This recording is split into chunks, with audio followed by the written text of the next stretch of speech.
তো প্লে বাটনটা হাতে নেওয়ার পর দেখি নিচে আরো অনেকগুলো কার্ড আছে। হয়ে গেছে। আসসালামু আলাইকুম, কেমন আছো তোমরা? আশা করি তোমরা ভালো আছো। আল্লাহর রহমতে আমিও ভালো আছি। তো আমাদের চ্যানেলে কিন্তু 100 কে সাবস্ক্রাইবার হয়ে গেছে। সেই উপলক্ষে ইউটিউব আমাদেরকে একটি সিলভার প্লে বাটন গিফট করেছে। তো চলো তোমাদেরকে সাথে নিয়ে এটা আজকে আনবক্সিং করব। চলো ইউটিউব আমাদেরকে কি কি দিয়েছে দেখি। তো চলো গাইস, আজকে এটা আমরা আনবক্সিং করব কুমিল্লার ভিতরে সবচাইতে ভাইরাল বাড়ির সামনে। তোমাদের ভিতরে অনেকে ভাইরাল বাড়িটা ভিডিওর মাধ্যমে দেখেছো, অনেকে আবার দেখো নাই। সেজন্য আমি সিদ্ধান্ত নিয়েছি এই বাড়িটা দেখাবো, পাশাপাশি প্লে বাটনটা আনবক্সিং করে দেখাবো। তোমরা যদি কুমিল্লা মেইন শহর থেকে এই বাড়ির সামনে আসতে চাও তাহলে তোমাদের 60 টাকা ভাড়া লাগবে। তোমরা কুমিল্লা রাজগঞ্জ থেকে আসতে হলে তোমাদের দক্ষিণগ্রাম বাজারের একটু সামনে নামতে হবে, তাহলে ওই ভাইরাল বাড়িটা দেখতে পারবে। তো গাইস, তোমরা দেখতেই পারছো এই সেই ভাইরাল বাড়ি যেটা বন্যার সময় অনেক ভাইরাল হয়েছিল। দূর থেকে মানুষ এখানে ছবি তুলতে আসে। তো চলো কথা না বাড়িয়ে প্লে বাটনটা আমরা আনবক্সিং করি। আজকে আমি এই প্লে বাটনটা পেয়ে অনেক খুশি। আসলে এই প্লে বাটনটা আমার না, এই প্লে বাটনটা হচ্ছে তোমাদের। তোমরা যদি আমাকে সাবস্ক্রাইব না করতে তাহলে আমি কখনোই প্লে বাটনটা পেতাম না। তো আমরা ঘুম থেকে উঠে সকাল সকাল চলে এসেছি সেই ভাইরাল বাড়ির সামনে। এখানে আজকে আমরা প্লে বাটনটা আনবক্সিং করব।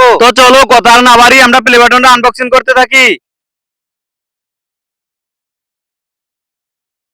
তো গাইস, আমরা প্লে বাটনের বক্সটা খোলার সাথে সাথে একটি কার্ড এবং একটি লেটার পেয়েছি। এটা কিসের লেটার এটা পরে পড়বো, আগে প্লে বাটনটা আনবক্সিং করা যাক। তো প্লে বাটনটা হাতে নেওয়ার পর দেখি নিচে আরো অনেকগুলো কার্ড আছে, এগুলো আমি পরে দেখে নেবো। তোমাদেরকে আগে প্লে বাটনটা দেখাই। তো বন্ধুরা দেখতে পাচ্ছ এসে আমাদের ইউটিউব চ্যানেলের প্লে বাটন।